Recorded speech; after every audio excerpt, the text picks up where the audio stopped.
Hello, xin chào tất cả các bạn đã đến với kênh Nấu Ăn Ngon TV. Hôm nay mình lại tiếp tục chia sẻ với các bạn cách làm bánh cuốn bằng chảo chống dính với phiên bản bánh cuốn hành phi, bóng mướt, dai ngon và rất là thơm. Thay vì cuốn nhân thịt thì mình sẽ ăn với chả quế và chấm nước mắm chua ngọt. Món bánh cuốn hành phi này thì cách làm rất là đơn giản, ai cũng làm được tại nhà. Đó, các bạn có thể thấy là nhìn không khác gì bánh cuốn ngoài hàng luôn nha. Và cách làm như thế nào thì bây giờ mời các bạn vào bếp cùng mình nhé.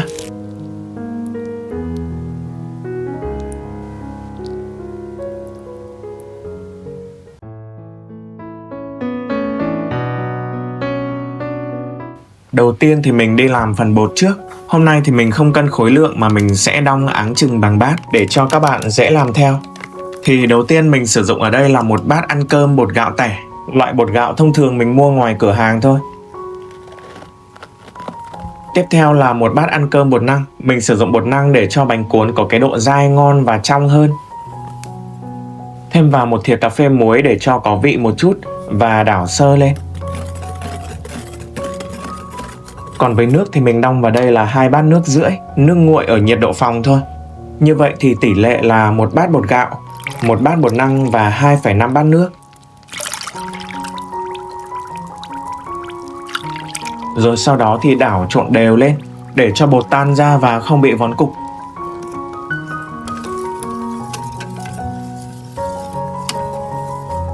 Bây giờ mình để ngâm khoảng 30 phút cho bột ngậm nước nha. Trong khi đó thì mình đi làm phần hành phi. Vì là bánh cuốn hành phi nên mình sẽ sử dụng nhiều hành một chút. Mình không thái lát như bình thường mà mình sẽ băm nhỏ ra để dễ dàng tẩm lên bánh. Và cũng không cần phải quá nhuyễn đâu nha.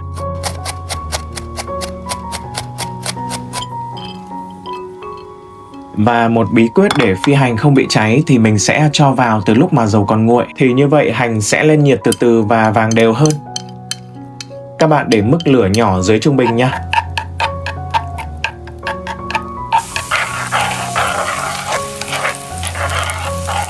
Phi hành cho tới khi hành hoe hoe vàng là các bạn cho ra luôn được rồi. Vì hành sẽ còn tiếp tục vàng thêm khi mà cho ra ngoài nữa. Lọc phần dầu và phần xác ra để cho nguội.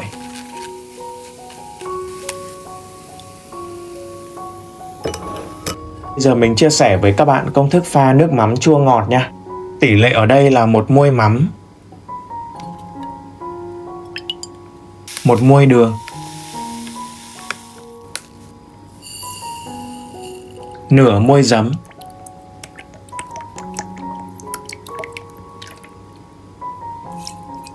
và 4 muôi nước. Mình dùng nước đun sôi để nguội. Các bạn có thể dùng nước nóng để cho đường nhanh tan hơn.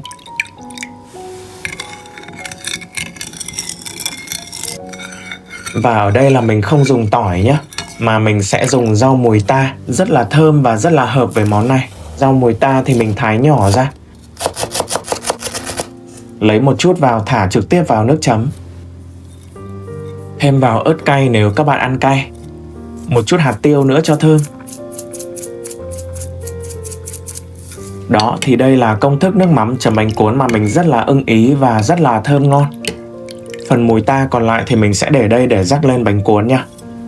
Sau 30 phút ngâm bột thì mình vớt bỏ các cái bọt khí này đi nhé. Các bạn kỹ hơn thì có thể lọc qua đây, nhưng mà mình thấy cũng không cần thiết đâu. Sau đó thì đảo đều lên. Thêm vào khoảng 2 thìa dầu hành phi cho bột thơm và béo hơn.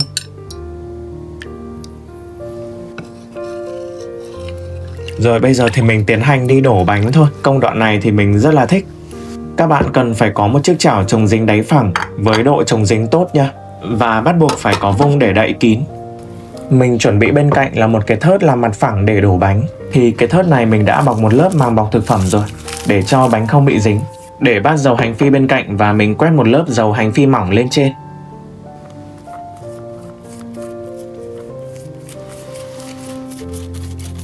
Để bát hành phi ra đây luôn. Thêm vào mấy thìa dầu hành để tẩm lên bánh. Trước khi đổ bánh thì các bạn quét một lớp dầu ăn mỏng lên nhé. Sau đó thì bật bếp lên và để mức lửa nhỏ thôi. Nếu mà để lửa lớn thì bánh sẽ bị phồng rộp rất là xấu. Mỗi lần trước khi tráng bánh là mình sẽ phải đảo lại cái bát bột nha. Các bạn phải chờ cho chảo đủ nóng thì mình mới đổ bánh lên.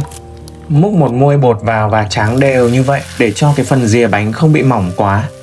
Và cái độ nóng ở đây thì rất là quan trọng. Nếu mà chảo nguội quá là bánh sẽ trôi tuồn tuột, còn nếu nóng quá thì bánh sẽ bị phồng rộp ngay. Nhanh tay đậy vung lại để hơi nước bốc lên làm bánh chín. Sau khoảng 20 giây là được nha. Các bạn có thể lấy cả chiếc bánh ra để cuốn với hành phi, còn mình sẽ xếp lại như vậy để tẩm trực tiếp hành phi lên trên. Nhưng chưa làm luôn nhé, mình để nguội một chút. Trong khi đó thì mình sẽ đổ chiếc bánh tiếp theo. Đổ bánh vào lên một tiếng xèo xèo nhẹ như vậy là được. Do là không cuốn với thịt nên là mình đổ bánh dày hơn một chút so với bình thường. Bây giờ thì mình tẩm hành phi lên chiếc bánh đầu tiên nha. Các bạn có thể cuốn với hành phi cũng được. Đó, bánh của mình có cái độ bóng mướt, dai nhẹ và nhìn rất là ngon. Cái này mình có thể gọi là bánh ướt cũng được. Và các bạn cứ làm như vậy cho tới hết thôi. Với những ai mà chưa từng đổ bánh thì chắc chắn là một vài chiếc bánh đầu tiên sẽ hỏng. Tuy nhiên thì các bạn chỉ cần kiên nhẫn và làm một lát là sẽ quen ngay. Nếu mà các bạn muốn làm nhân thịt thì có thể áp dụng công thức này, tráng bánh mỏng hơn và cuốn với nhân thịt là được. Lúc mà bánh còn nóng thì có thể là hơi bị nhão và mềm. Tuy nhiên khi nguội thì bánh sẽ se mặt lại và nhìn rất là giống bánh ngoài hàng luôn.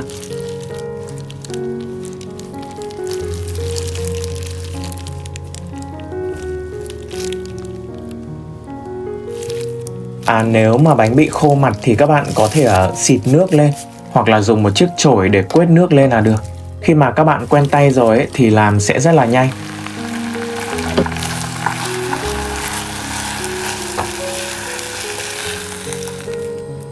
Lúc đầu sau khi tráng thì các bạn hãy để riêng từng chiếc bánh ra, đừng để bị dính vào nhau nha. Vậy là mình đã chia sẻ xong cách làm món bánh cuốn hành phi, hay còn có thể gọi là bánh ướt. Vậy món bánh này thì các bạn có thể ăn kèm với chả quế. Mình còn thấy một số hàng quán bán bánh cuốn ăn kèm với thịt nướng nhìn cũng rất là ngon. Nước mắm chua ngọt các bạn làm nhiều ăn không hết thì có thể đóng hộp cất vào tủ. Dĩa bánh này thì mình mới chỉ đổ khoảng 2/3 lượng bột thôi. Nếu mà làm hết thì có thể đủ cho khoảng 3 người ăn. Đó, bánh cuốn tráng chảo, bóng mướt, thơm của hành phi và rau mùi ta. Có một chút độ dai nhẹ, ăn rất là ngon. Các bạn có thể áp dụng công thức này nếu muốn thử làm tại nhà nhé. Cảm ơn tất cả các bạn đã quan tâm theo dõi. Nếu thích thì hãy ủng hộ mình bằng cách like và đăng ký kênh. Tạm biệt và hẹn gặp lại các bạn ở những video tiếp theo.